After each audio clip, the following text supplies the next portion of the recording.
Hello, everyone, and welcome back to the Daily English Lab podcast.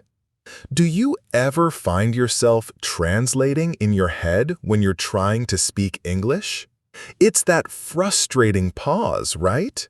That moment of hesitation that makes you feel slow, a little unnatural, and definitely stressed. You know the words in your own language, but getting them out in English feels like trying to run through mud. What if I told you there's a simple, powerful, two-part method to break that habit for good? A way to train your brain to stop translating and start thinking in English automatically. In this video, I'm going to be your guide. My name is Victor, and together we're going to walk through a powerful combination of slow listening and shadowing exercises. These aren't just tips. This is a workout for your brain designed to build the muscle memory you need for real fluency.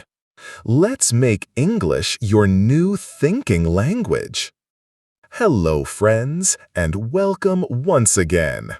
I'm so happy you're here today. My goal for this channel is simple: to help you build a new relationship with English, one that isn't based on fear or tests or grades, but on connection, confidence, and daily habits. Learning a language can feel like a huge mountain to climb. But I want you to think of me as your friendly guide, someone who will walk with you step by step. The most important rule on our journey together is to be patient and kind to yourself. You're going to make mistakes. You'll have days where you feel stuck. That's a totally normal, natural part of the process. Our philosophy here isn't about being perfect. It's about being persistent. It's about showing up, even for just a few minutes each day, and gently training your brain to work in a new way. Today, we start the most important part of that training: learning to think directly in English. Before we get to the solution, let's really understand the problem. I call it the translation trap, and it's something nearly every language learner falls into. So, why do we do it? Why translate in our heads? It's completely natural. When we learn our first language as a kid, we don't learn it through another language. We connect words directly to things, feelings, and ideas. The word apple is connected to the image, taste, and smell of a real apple. But as adults learning a second language, our brain already has a super developed system in place: our native language. So the brain takes a shortcut. Instead of connecting the new English word apple to the real-world object, it connects it to the word for apple in your native language. Your native language becomes a constant middleman. So when you want to say something in English, your thought process looks like this. First, you have an idea in your native language. Second, you translate that idea word for word into English inside your head. Third, you try to arrange those English words into a sentence that makes sense. And finally, you speak. This four-step process is exactly why you feel slow and hesitant. It's why conversations can feel so stressful. While you're busy translating in your head, the conversation has already moved on. This leads to so many negative feelings, and I want to talk about them because I want you to know you're not alone if you feel this way. First, there's the slow, hesitant speech. When you translate, you're basically doing two jobs at once. thinking in one language and speaking in another. This mental juggling act creates those long, awkward pauses that can make you feel really self-conscious. You might pause mid-sentence searching for a word. Not because you don't know it, but because your brain is busy on that translation bridge. Then, this affects your rhythm and intonation. Every language has its own music. When you translate word for word, you often drag the sentence structure and rhythm from your native language into English. This can make your speech sound unnatural or flat to a native speaker, even if your grammar is perfect. Fluency isn't just about the right words, it's about the right music. On top of that, the translation trap causes a ton of stress and anxiety.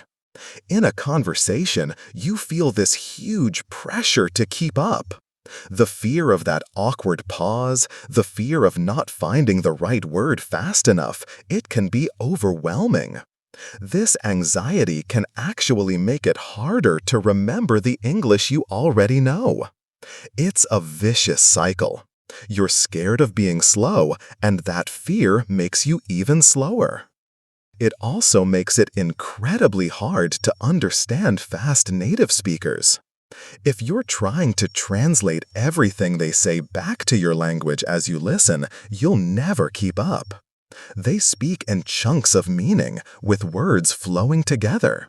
By the time you've translated their first few words, they're already finishing their thought, and you're left feeling lost. And maybe most importantly, the translation trap just destroys your confidence. Every time you get stuck, every time you feel slow, it reinforces that little voice in your head that says, "Speaking English is hard," or "I'm not good at this." You start to avoid conversations, you get shy, and your progress grinds to a halt. Think of it like this. Imagine you're trying to play a beautiful piece on the piano. Translating in your head is like trying to play that music by reading the sheet music for the very first time every single time. You have to find each note one by one and tell your finger where to go. It's slow, clumsy, and has no flow. Thinking in English, on the other hand, is like practicing that piece until your fingers just know the movements.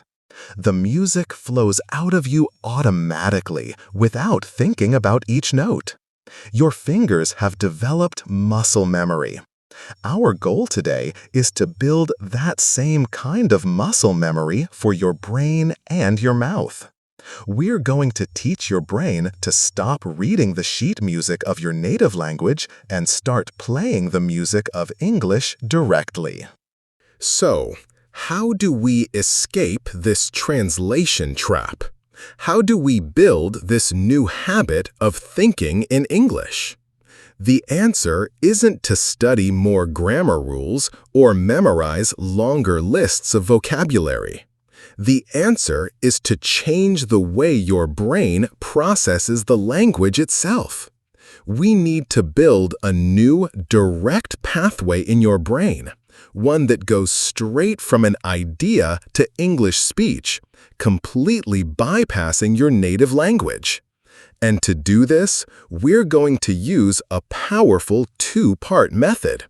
It's simple, it's practical, and you can start using it today. The two parts are Part 1, slow listening, and Part 2, shadowing. Let's talk about each one for a second. Slow listening is the foundation. It's where we train your ears. The point of slow listening isn't just to listen to slowly spoken English. It's to listen actively and train your brain to recognize the sounds, rhythm, and melody of English without the pressure of understanding every single word. You're teaching your brain what English sounds like, just absorbing its patterns like a sponge. Shadowing is the action. It's where we connect your ears to your mouth. The technique is simple. You listen to a native speaker and you repeat what they say, like an echo, almost at the same time. This exercise forces your brain to skip the translation step. There's just no time to translate. You hear English sounds and you produce English sounds. It's a direct connection. It builds the muscle memory in your mouth and forges those new, fast pathways in your brain. Now, the real power comes when you combine them. Slow listening prepares your brain. It loads the software. Shadowing runs the program. It activates the connection and makes it automatic. Let me give you another analogy. Think of learning a dance. Slow listening is like watching a pro perform the steps very slowly, over and over. You're not dancing yet, you're just observing. You're watching how their body moves, where they put their feet, the rhythm of their steps. You're absorbing the pattern. Shadowing is when you get up and try to dance with them. You copy their movements as they make them. At first, you might be clumsy. You might step on your own feet. But with practice, your body starts to remember the moves without you having to think about every single step. That is exactly what we are going to do with English today. First, we'll watch the dance slowly with our ears. Then, we'll get up and practice the dance with our mouths. Are you ready? Let's start with part 1. Let's be super clear. Slow listening is not a passive activity. It's not just putting on a podcast at a slow speed while you wash the dishes. It is an active, focused exercise for your brain. And the goal is not 100% comprehension, especially at first. The goal is to absorb the soundscape of English. What do I mean by soundscape? I mean 3 specific things. First, the rhythm and melody. This is the music of the language. Where do sentences go up in pitch? Where do they fall? English has a distinct rhythm where some syllables are held longer while others are quick. Absorbing this is critical for sounding natural. Second, the stress. In every English sentence, some words are more important than others. These are the words that carry the meaning, and they get stressed, spoken a little louder and longer. For example, in the sentence, "I want to go to the park," the word park is the key piece of information, so it gets the stress. Learning to hear this is vital for understanding native speakers. Third, the linking of words. Native speakers don't speak word by word. They link words together so they flow smoothly. For example, an apple often sounds like an apple. Turn it off sounds like turn it off. Slow listening helps you hear these connections, which are a big reason why fast speech can be so hard to understand. So, when you practice slow listening, you're a detective. You're listening for clues, the music, the stress, and the links. You're teaching your brain to recognize these patterns so that when you hear them at full speed, they're not so confusing anymore. Here is a simple 4-step process you can use for your daily practice. All you need is 5 to 10 minutes. Step 1. Choose the right material. Find a short audio clip about 30 to 90 seconds long spoken by a native speaker. And you must have a transcript, the written text of the audio. Podcasts for learners, kids' audiobooks, or simplified news reports are great for this. The key is that the speech should be clear and not overly fast. Step 2. The first listen, the music pass. For this step, don't look at the text. Just close your eyes and listen to the audio one time. Don't even try to understand the words. This will be hard at first, but your only job here is to listen to the music. Pay attention to the rhythm. Is it choppy or smooth? Listen to the intonation. When does the speaker's voice go up? When does it go down? Just feel the melody of the language. Step 3. The second listen. The word pass. Listen again. Still no transcript. This time, you're a word detective. Try to catch individual words or short phrases that you recognize. Don't worry about what you miss. Just celebrate the ones you catch. Maybe you only get 5 words. That's fantastic. The goal is to train your ear to pick out familiar sounds from the stream of speech. Step 4. The third listen. The meaning pass. Okay, now it's time for the transcript. Listen to the audio one last time, but this time read the text as you listen. This is the magic step. Your brain will start connecting the sounds you heard with the words on the page. You'll have aha moments where you realize, oh, that's what that sound was. This step builds the bridge between the sound of English and its meaning. 4 simple steps: a music pass, a word pass, and a meaning pass. That's it. Doing this for just a few minutes every day will completely change how your brain hears English. All right, let's do it together. I have a very short story for us to practice with. I'm going to read it for you slowly. Just follow the steps with me. The story is about a man named Tom and his simple morning. Ready? Let's begin with step 2, the music pass. Remember, don't worry about the words. Close your eyes if that helps, and just listen to the melody of my voice. Tom wakes up early. The sun is gentle on his face. He stretches his arms and gets out of bed. The first thing he does is walk to the kitchen. He opens the cupboard and takes out a blue cup. He wants to make a hot cup of coffee. The smell of coffee fills the small room. It is his favorite part of the morning. Okay, how was that? You probably didn't focus on the words, but you felt the rhythm. You heard my voice rise and fall. You absorbed the music. Now, let's move to step 3, the word pass.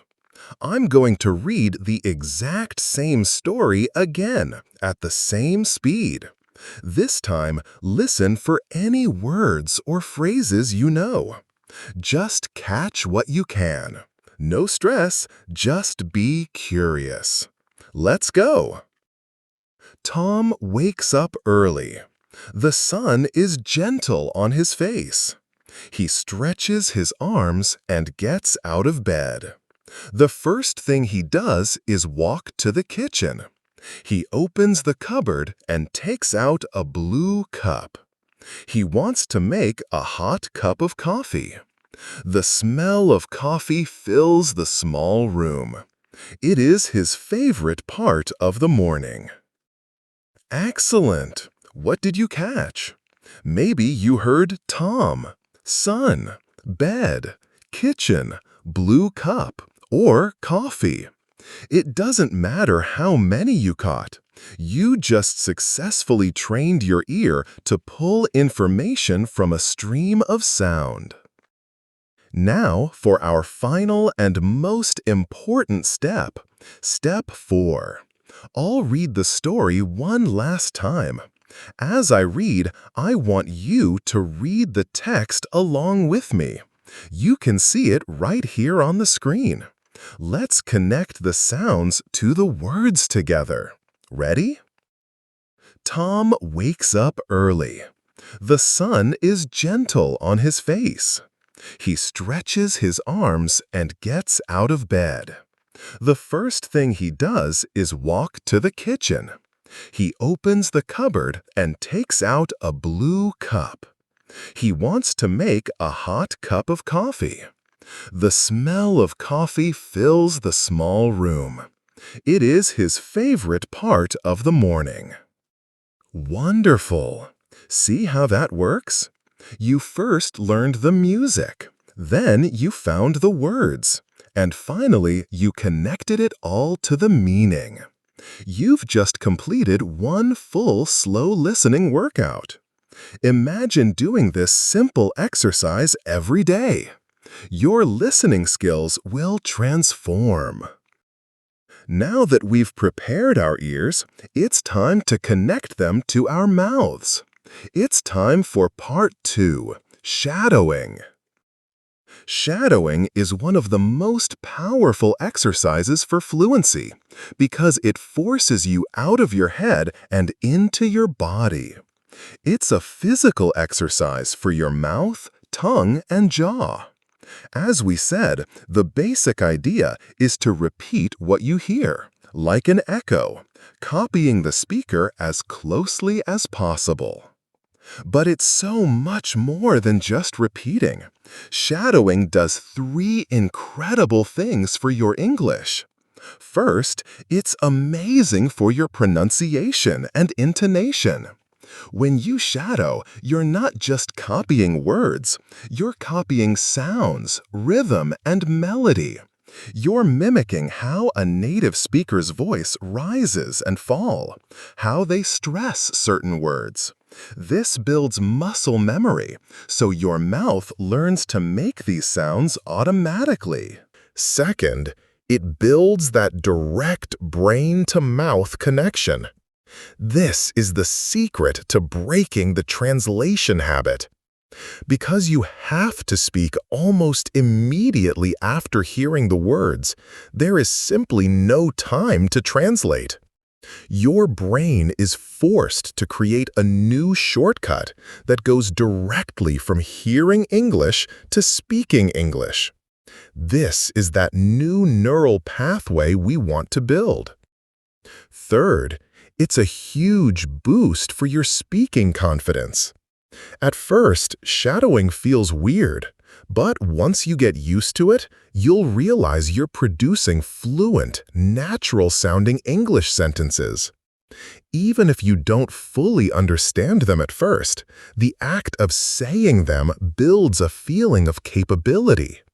You hear yourself speaking fluently, and your brain starts to believe it's possible. Shadowing is your secret weapon. It's challenging, but the results are incredible. Shadowing can be intense, so let's break it down into different levels. You can start at level 1 and move up as you get more comfortable. Level 1, mumble shadowing. This is the perfect, no-pressure way to start. For this level, you don't even have to say real words. Just play your audio and mumble along with the speaker.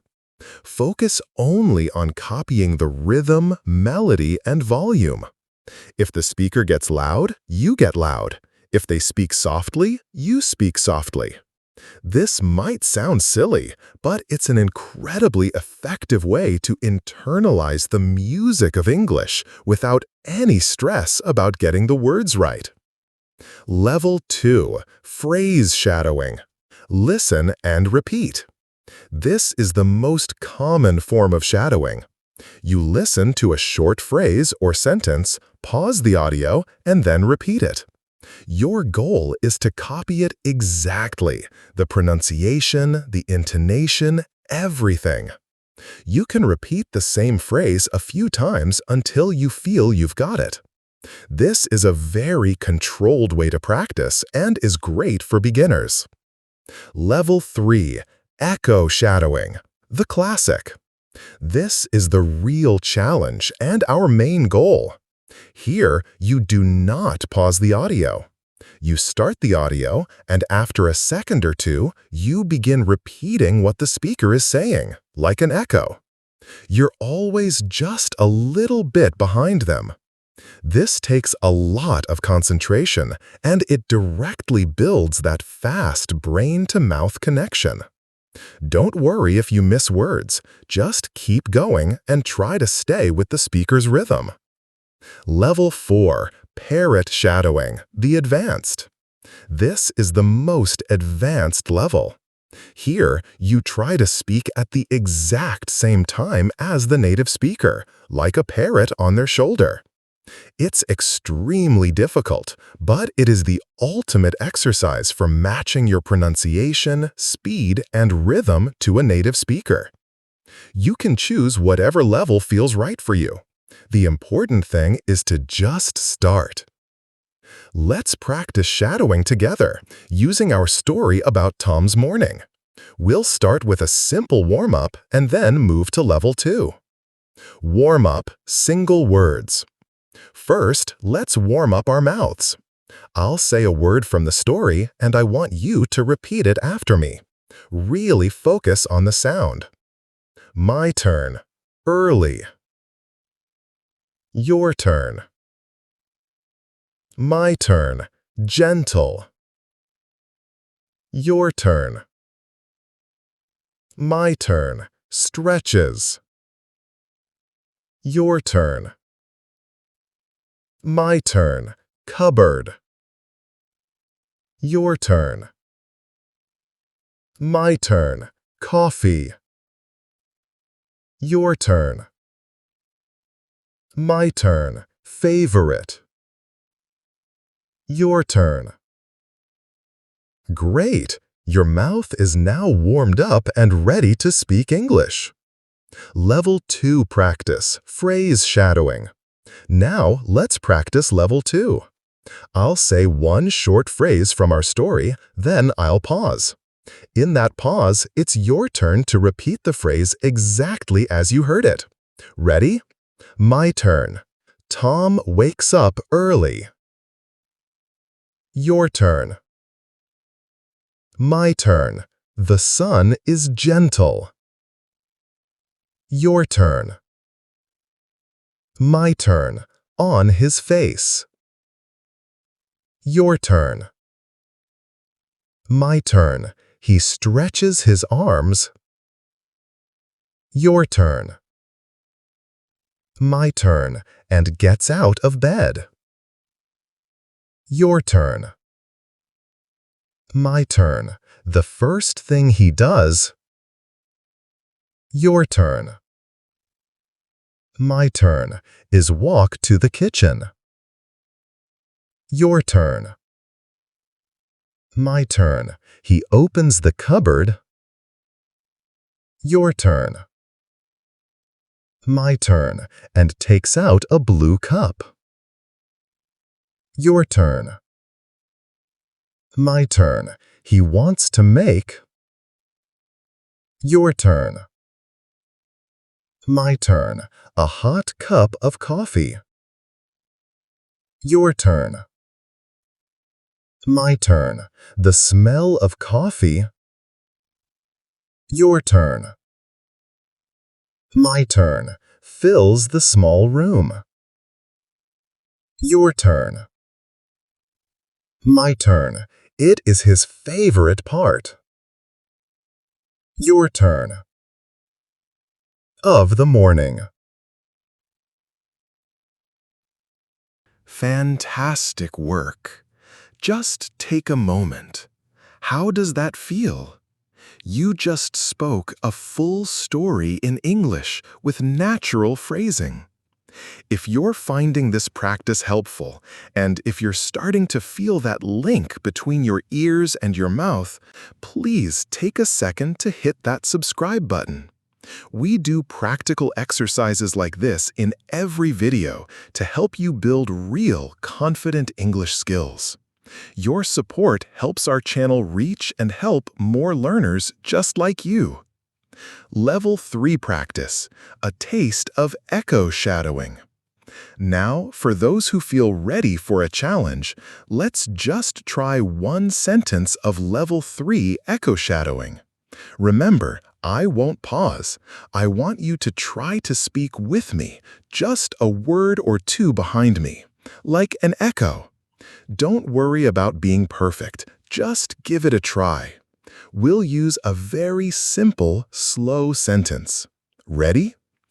I am learning to think in English. How did that go? It's tricky, isn't it? But that feeling? That's the feeling of your brain building a new skill.